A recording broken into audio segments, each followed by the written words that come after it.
Hello friends, welcome to Kalyani's உலகம். இந்த வீடியோவில் நான் காரப்பொடி மீன் குழம்பு தாங்க செஞ்சு காமிக்க போகிறேன்.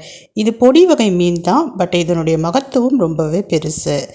இந்த மீனை மற்ற மீன் மாதிரி குழம்பு வைக்கக்கூடாது. இதில் பூண்டு, மிளகு, சீரகம் சேர்த்து குழம்பு வைக்கணும். இந்த குழம்பு சளி இருக்கிறவங்களுக்கு செஞ்சு கொடுக்குறப்ப சளி இருந்த இடமே தெரியாமல் பறந்து போயிடும். எப்படி செய்யலாம்னு சொல்லிட்டு பார்க்கலாமா? ஃபஸ்ட்டு மீனை க்ளீன் பண்ணி எடுத்துகிட்டு வந்துட்டேன் நான். இப்போ முதல்ல குழம்பு கூட்டி வச்சுக்கலாம். ஒரு அகலமான கிண்ணம் எடுத்துக்கோங்க. அதில் குழம்பு மிளகாய்த்தூள் தேவையான அளவு எடுத்துக்கோங்க. நான் ஒரு 3 ஸ்பூன் அளவுக்கு எடுத்துருக்கிறேன். இது கூடவே உப்பு, மஞ்சத்தூள் சேர்த்துக்குங்க. 2 பழுத்த தக்காளியை சேர்த்துக்கிறேன். ஏற்கனவே ஒரு எலுமிச்சம்பழம் அளவுக்கு புளி ஊற வச்சுருக்கிறேன். அதை நல்லா கரைச்சிட்டு சேர்த்துக்கலாம். இப்போ புளி கரைசலை சேர்த்தாச்சு. கை வச்சு நல்லா கரைச்சி விட்டுக்கலாம். இந்த தக்காளியை கைனாலேயே நல்லா கரைச்சி விடுங்க. நல்லா மசிச்சு விட்டுக்குங்க.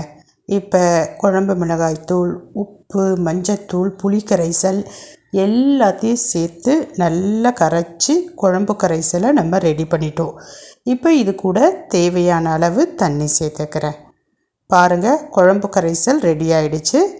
இப்போ ஸ்டவ் ஆன் பண்ணி சட்டி வச்சுக்கலாம். அதில் நல்லெண்ணெய் சேர்த்துக்கிறேன். நல்ல தாராளமாக சேர்த்துக்கங்க எண்ணெய். இப்போ எண்ணெய் காய்ந்த பிறகு கடுகு பொரிய விட்டுக்கிறேன். வேறு எதுவுமே சேர்க்கலை. இதில் வெந்தயம், சீரகம் இப்படி எதுவுமே சேர்க்கலை. அப்படியே 100 கிராம் சின்ன வெங்காயத்தை க்ளீன் பண்ணிவிட்டு சேர்த்துக்கிறேன்.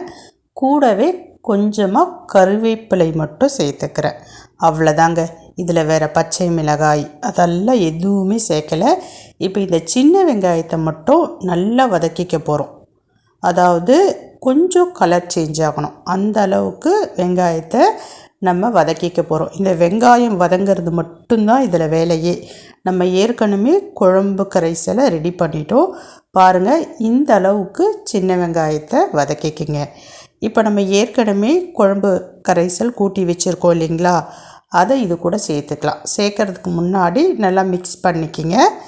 மிக்ஸ் பண்ணிவிட்டு இப்போ நம்ம வெங்காயம் வதக்கிட்டு இருந்தோம் இல்லைங்களா, அது கூட சேர்த்துக்கலாம். பாருங்கள், இப்போ நான் சேர்த்துட்டேன். பார்க்கவே கலர்ஃபுல்லாக சூப்பராக இருக்குது பாருங்கள். அவ்வளோதாங்க. எல்லாத்தையும் நல்லா மிக்ஸ் பண்ணிவிடுங்க. மிக்ஸ் பண்ணிவிட்டு ஃப்ளேமை நல்லா ஹை ஃப்ளேமுக்கு வச்சுருங்க. ஒரு 5 நிமிஷத்தில் இந்த மாதிரி கொதிக்க ஆரம்பிக்கும். ஃபுல்லாக கொதி வந்த பிறகு ஒரு 5 நிமிஷம் கழித்து மீடியம் ஃப்ளேமுக்கு ஒரு 3 நிமிஷத்துக்கு மாற்றிக்கலாம். இப்போ பாருங்கள், நல்லா கொதிக்குது. இப்போ ஒரு 5 நிமிஷத்துக்கு இதே மாதிரி கொதிக்க விட்டுட்டு இப்போ ஒரு 3 நிமிஷத்துக்கு மீடியம் ஃப்ளேமுக்கு மாற்றிக்கிங்க. கொஞ்ச நேரத்துலையே பார்த்திங்கன்னா இந்த மாதிரி சுற்றி எண்ணெய் பிரிஞ்சு வர ஆரம்பிக்கும். இப்படி வந்த பிறகு ஃபுல்லாக சிம்முக்கு மாற்றிடுங்க. ஒரு 5 நிமிஷத்துக்கு மறுபடியும் ஃபுல் சிம்முக்கு மாற்றிட்டிங்கன்னா குழம்பு நல்லா கொதித்து சுண்டி இருக்கும். இது அப்படியே இருக்கட்டும். இன்னொரு ஸ்டவ்வில் முக்கியமான பொருட்களை நம்ம ரெடி பண்ணிக்க போகிறோம். கடாய் வச்சுக்கிங்க. 1 ஸ்பூன் அளவுக்கு மிளகு சேர்த்துக்கங்க. 1 ஸ்பூன் அளவுக்கு சீரகம் சேர்த்துக்கங்க. இதை நல்லா ஃப்ரை பண்ணிக்கலாம். அந்த மிளகுனுடைய வாசனை நல்லா கமகமன்னு வரும். அதே மாதிரி சீரகம் பொரிய ஆரம்பிக்கும். இந்த ஸ்டேஜில் இதை வேறு பிளேட்டுக்கு மாற்றிக்கலாம். இப்போ அதே கடாயில் 100 கிராம் அளவுக்கு பூண்டு உரித்து சேர்த்துக்கலாம். அது கூடவே கொஞ்சமாக எண்ணெய் சேர்த்து நல்லா வதக்கிக்கிங்க. அந்த பூண்டோட பச்சை வாசனை போகிற அளவுக்கு வதக்கிக்கிங்க. இந்த மாதிரி நல்லா வதங்கிடும். இப்போ இதை இடிக்கல்லில் போட்டு இடிச்சிக்கலாம். முதல்ல மிளகு சீரகத்தை இடித்து தனியாக எடுத்து வச்சுக்கிங்க. அதுக்கப்புறமேட்டு பூண்டு சேர்த்து இந்த மாதிரி இடித்து எடுத்து வச்சுக்கிங்க.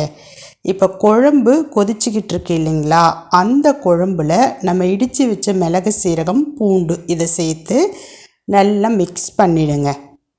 மிக்ஸ் பண்ணிவிட்டு கடைசியாக நம்ம க்ளீன் பண்ணி வச்சுருக்கிற காரப்பொடி மீனை இது கூட சேர்த்துக்க போகிறோம். காரப்பொடி மீன் பொடியான மீனும் ரொம்ப சாஃப்டாக இருக்கும். அதனால் போட்டுட்டு ரொம்ப நேரம் வச்சுக்கக்கூடாது. இப்போ மீன் எல்லாத்தையும் நான் போட்டுக்கிட்டுருக்கேன் பாருங்கள். அதுக்கப்புறமேட்டு பக்கத்துலேயே நின்று ஒரு 5 நிமிஷத்துக்கு லைட்டாக மிக்ஸ் பண்ணி விட்டுட்டு ஸ்டவ்வை ஆஃப் பண்ணிவிடுங்க.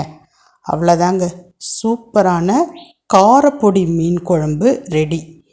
இந்த மீன் குழம்பு பார்த்திங்கன்னா எவ்வளோ சளி இருந்தாலும் சுட சுட சோறு கூட இந்த குழம்பை ஊற்றி சாப்பிட்றப்ப அந்த சளி எல்லாம் வந்துடுங்க. அப்படியே சின்னவங்களாகட்டும் பெரியவங்களாகட்டும் சளி பிடிச்சிருக்கிற டைமில் இந்த காரப்பொடியை வாங்கிட்டு வந்து குழம்பு வச்சு சுட சுட சோறில் ஊற்றி சாப்பிடுங்க. சளி இருந்த இடமே தெரியாமல் கரைஞ்சி வெளியேறிடும். ட்ரை பண்ணி பாருங்கள். குழம்பும் ருசியாக இருக்கும், மருத்துவ குணமும் நிறைய இருக்குது. பாய்.